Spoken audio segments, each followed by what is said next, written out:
pessoal, tudo bem? Feliz em encontrar vocês para mais uma videoaula. Hoje nós vamos tratar aqui dos grupos e dos agrupamentos sociais, suas diferenças e características, tá bom? Os grupos sociais, então, eles se formaram, né, ao longo do processo histórico humano, exatamente porque, por natureza, o ser humano precisa uns dos outros, né? Nós precisamos do agrupamento social. É no agrupamento social que nós nos realizamos enquanto seres racionais. O diálogo, a comunicação, a formação, a maneira de administrarmos a comunidade, a necessidade de completar no outro aquilo que falta em nós, né? Então, a natureza humana exigiu que nós nos agrupássemos até como forma e condição de sobrevivência, né? O grupo social, então, é uma reunião de duas ou mais pessoas que, associadas, então, por essa interação, são capazes, né, juntos, né, nós somos capazes juntos, conjuntamente, de produzir atividades, de produzir raciocínio, de produzir alimento, de gerar segurança, de reproduzir a vida social, né?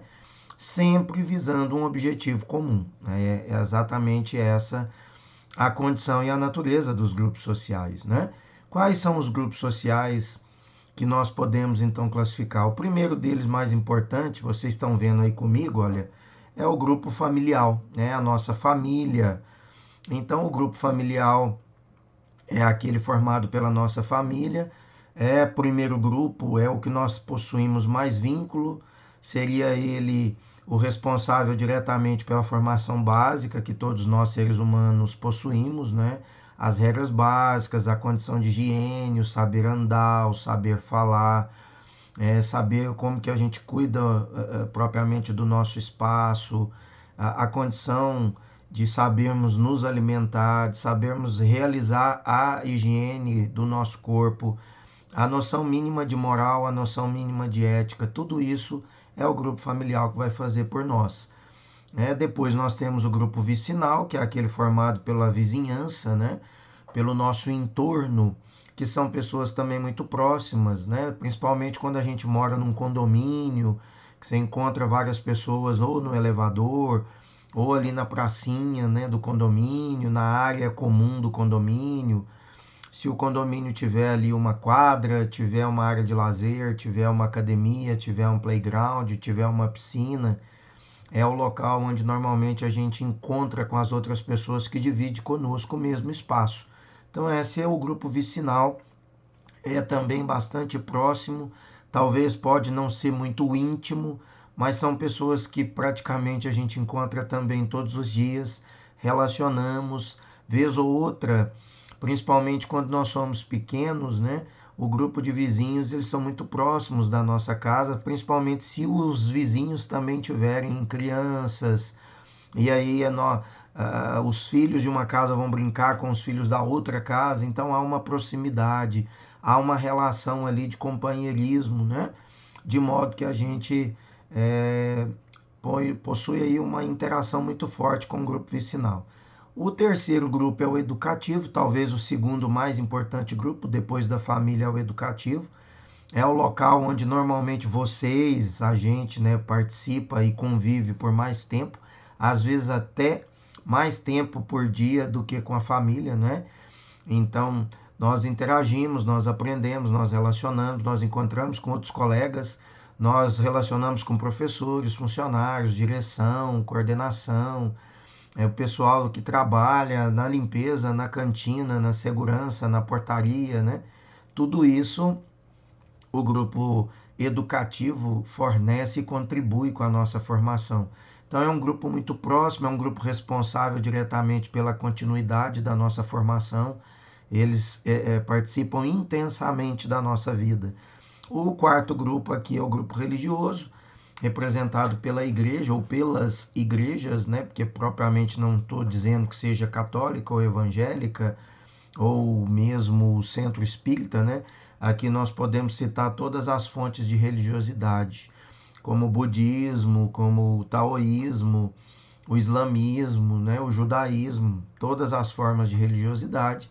É o grupo que nós encontramos e convivemos porque temos um convívio, né, ou semanal ou diário, né, dentro da nossa comunidade religiosa. Então, um grupo também importante, faz parte da formação histórica da nossa cultura, né, até mesmo da nossa formação moral e ética, e, portanto, é um grupo de extrema referência para que nós formemos a nossa personalidade, o nosso espírito religioso e, portanto, tem uma contribuição também marcante nas nossas vidas. O grupo de lazer talvez fosse, ou seja, né, o grupo mais prazeroso depois da família que nós convivemos, é o grupo de amigos, é o grupo que nós nos encontramos para jogar bola, para ir ao teatro, ao balé, é o grupo que a gente sai no final de semana, é o grupo que nós encontramos no clube, é o grupo que eu tenho um convívio semanal ou até diário em razão e em função desse lazer, né? É lógico que quando a gente estuda, é muito comum que o meu grupo de lazer também tenha parte do meu grupo educativo, né? Porque já que na sala de aula nós formamos boa parte do nosso grupo de amigos, né? E portanto, o grupo de lazer, na grande maioria das vezes, nós também encontramos o grupo de lazer e educativo, né? Portanto, são grupos muito fortes, muito presenciais na nossa vida, importantes para a formação do nosso caráter, da nossa personalidade, da nossa convivência e até mesmo da nossa realização pessoal. O lazer, ele é extremamente importante para a nossa autoestima, para a realização enquanto seres humanos, para a gente partilhar sofrimentos e também alegrias. É o grupo em que a gente possui ali o entretenimento, né, que nos traz alegria, que nos traz vida. Portanto, é um grupo extremamente marcante nas vidas, né, dos seres humanos. O grupo profissional é aquele do trabalho, né, principalmente quando a gente já é um pouco mais adulto, né, jovem ou adulto que começamos a trabalhar. É aquele grupo do convívio diário do nosso trabalho, seja na empresa, no escritório, no fórum, na indústria, na escola, né, nos órgãos públicos, mas é o grupo do nosso trabalho, é onde nós trabalhamos diretamente e, portanto, mantemos ali uma convivência diária, né, com essas pessoas que também contribuem com a nossa vida, que normalmente alguns ali no grupo profissional vão fazer parte também do meu grupo, né, do seu grupo de lazer, assim como na escola o grupo educativo faz parte do grupo de lazer, no grupo de trabalho ou profissional normalmente também para os adultos nós temos uma relação no grupo de prazer, né, de lazer, né? E o final, né, o último dos grupos aí é o grupo político ou chamado grupo estatal. É o Estado, é a administração pública, seria o prefeito, o governador, presidente da República, os órgãos que compõem a administração pública municipal, os órgãos que compõem a administração pública estadual e federal, as autarquias públicas, o grupo que nós nos relacionamos, né, até mesmo porque nós temos que cumprir com algumas dessas obrigações e esperamos também que o Estado, né, que o grupo político faça por nós aquilo que a lei determina, né? Então, a declaração de imposto de renda, o pagar impostos, o manter em ordem, né, e conviver de uma maneira respeitosa no espaço público, respeitar as leis de trânsito, uma série de obrigações que o cidadão e a cidadã têm em relação ao grupo político, e o grupo político, em contrapartida, precisa administrar corretamente, não se envolver em escândalos de corrupção, né, usar do dinheiro público de uma maneira eficiente, de modo a atender a todas as pessoas com presteza, atendendo às suas necessidades, evitar que as desigualdades se acirrem, né, cresçam ainda mais, evitar, né, e governar, evitar ficar governando prioritariamente apenas por um grupo, né, para uma elite dominante, ou atender aqueles que possuem o poder econômico e esquecer dos pequenos, esquecer dos pobres, esquecer daqueles que já estão na exclusão social, que infelizmente a gente vê muitas, né, muitas vezes a categoria política administrativa fazer esse tipo de coisa, né? jovens que estão fora da sala de aula porque não podem ter aulas remotas, né? Então, uma série de problemas que o grupo político ainda precisa enfrentar. E enfrentar com força, com consciência, com responsabilidade, porque compete ao grupo político realizar o bem-estar social de modo coletivo e de modo a atender a todas as pessoas nas condições mínimas de igualdade e nas condições mínimas de oportunidades, tá certo? Então, as principais características dos grupos sociais, olha, a pluralidade de indivíduos, né? Nenhum grupo é formado de um só, né? Então, várias pessoas é a pluralidade. A interação social é a maneira como nós nos relacionamos, né? O grupo se comunica entre si.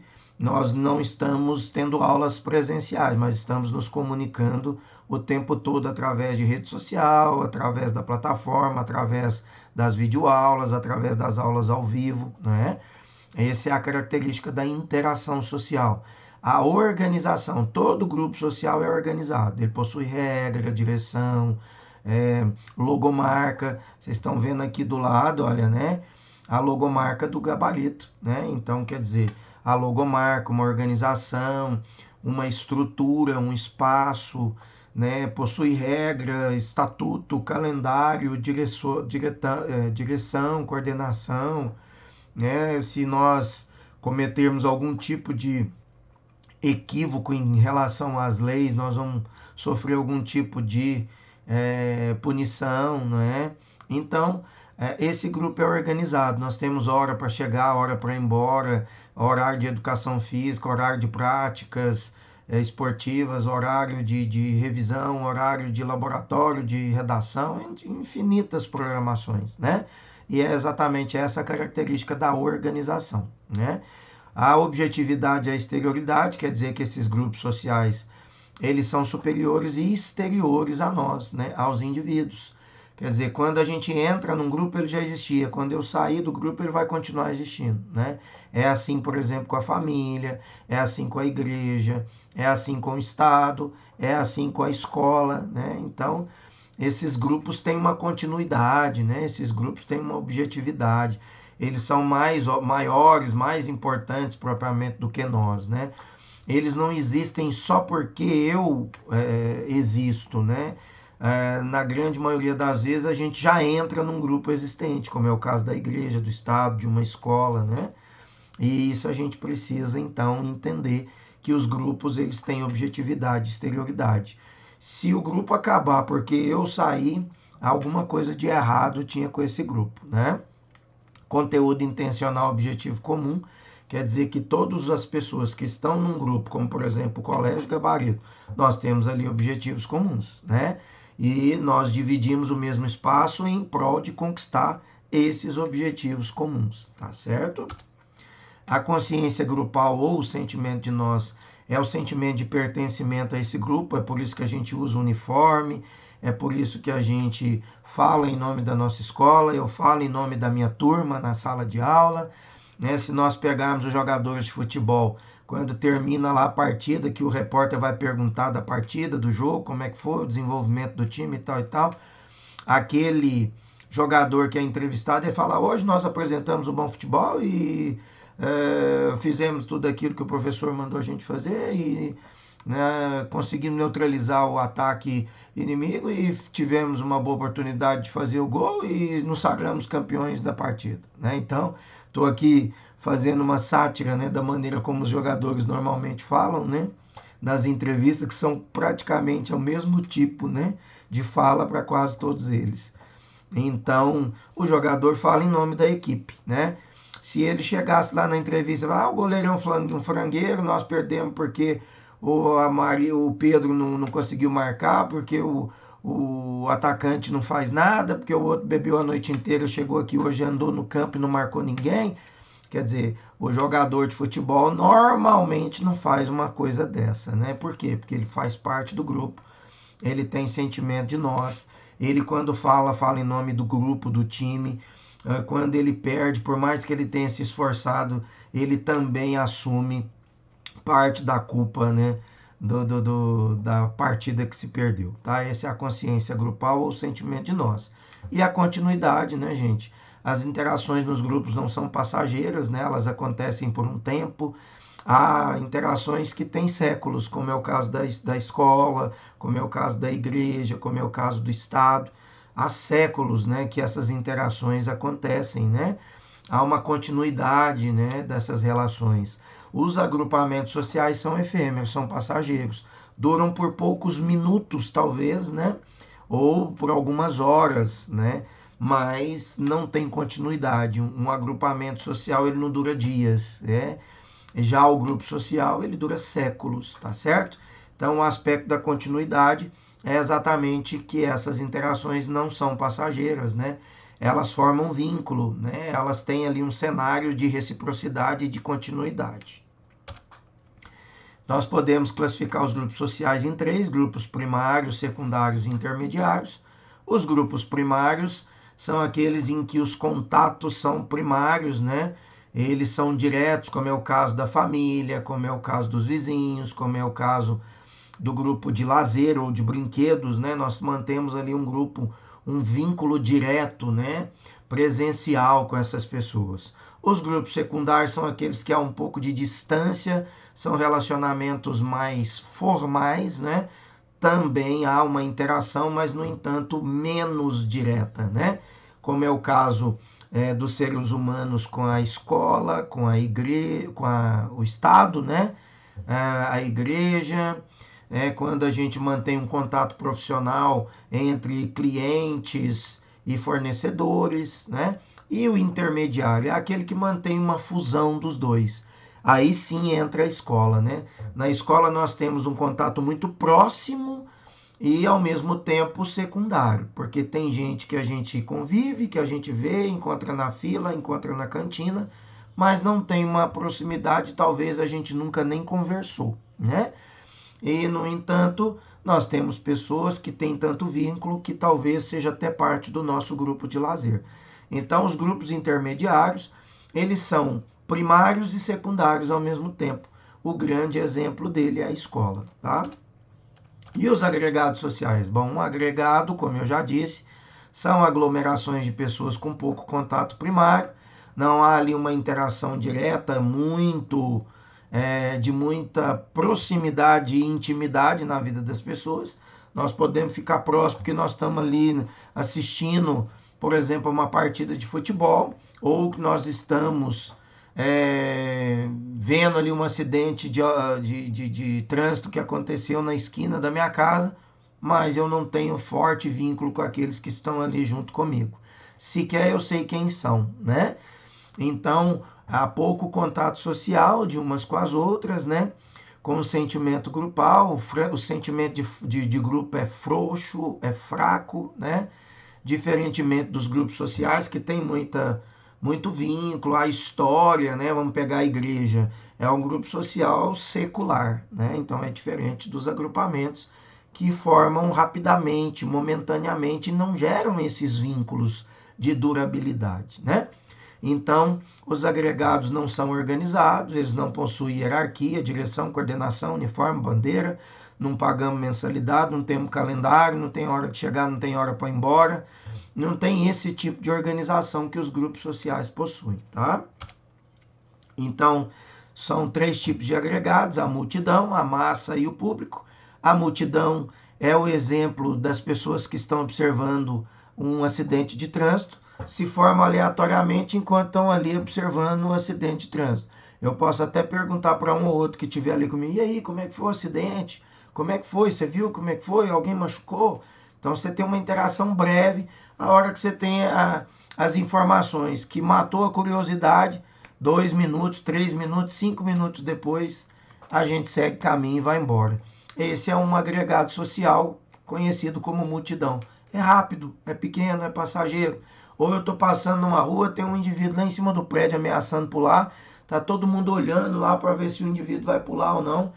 Aí eu passo, vejo todo mundo olhando para cima, vou lá e olho também, pergunto aí o que está acontecendo, o cara quer pular, papapá, já chamaram os bombeiros, dou aquela especulada, tenho as informações, observo, mas aí dou conta do meu horário e sigo o caminho. Então, isso é uma multidão. É efêmero, é passageiro, não tem vínculo. Eu sequer conheço, às vezes, quem é que está ali na multidão comigo. Não é necessário que a gente tenha passaporte, que tenha autorização, que tenha convite. Não tem uma organização, nada. Isso é um agregado, né? Portanto, eles são frouxamente organizados. E a multidão que observa um acidente ou que observa alguém que ameaça pular de um prédio é um exemplo de multidão e é um exemplo de agregado social. O segundo é a massa, que é talvez o mais fácil, né, da gente participar. Todas as vezes que eu estou ligado a um veículo de comunicação, eu faço parte da massa. Eu nem sei quem é que está ligado junto comigo. Eu nem sei quem é que está assistindo, por exemplo, ao jornal na mesma hora que eu estou assistindo. Eu nem sei quem é que está folheando a folha da revista no mesmo momento em que eu também estou. Mas todas as vezes que eu olho para uma placa de outdoor e tem outras pessoas olhando para aquela placa publicitária, eu faço parte da massa, você faz parte da massa. Se eu estou ligado a um canal de televisão, eu faço parte da massa. Se eu estou folheando uma revista, eu faço parte da massa. Se eu estiver escutando ali um rádio, eu estiver no carro ouvindo um programa no rádio, eu faço parte da massa. A hora que eu desvinculei do veículo de comunicação, eu não faço mais parte da massa, tá bom? Então, você vê que é breve, é durante o tempo em que eu estou conectado ao veículo de comunicação, eu nem sei quem é que está na mesma hora que eu, não é preciso convite, passaporte, organização, eu participo da hora que eu quero, eu saio a hora que eu quero, portanto, isso é um agregado social bem diferente daquelas características dos grupos que eu acabei de explicar para você, tá? E por último é o público, é quando nós vamos a uma partida de futebol, quando nós vamos assistir o teatro, quando nós vamos a um show, né? Durante o tempo que eu estou assistindo esse teatro, a partida de futebol ou assistindo ali um espetáculo de balé, eu faço parte do público. A hora que eu vou embora para casa, eu deixei de fazer parte do público, né? Então você vê que não há propriamente um vínculo entre as pessoas que ali estão, não há uma organização direta para que a gente encontre ali diariamente ou semanalmente, numa hora marcada. Esporadicamente eu vou a esse show, quando ele for marcado, né? Quando tiver uma partida de futebol e que ela for interessante, eu posso ir, portanto eu vou fazer parte do público, mas possa ter 100 partidas e eu não fui em nenhuma delas. Então, quer dizer, não há uma obrigação, não há uma continuidade, não há um vínculo direto, tá? Essa, então, é a relação de público e, portanto, o público é um exemplo de agregado social. Tá certo, gente?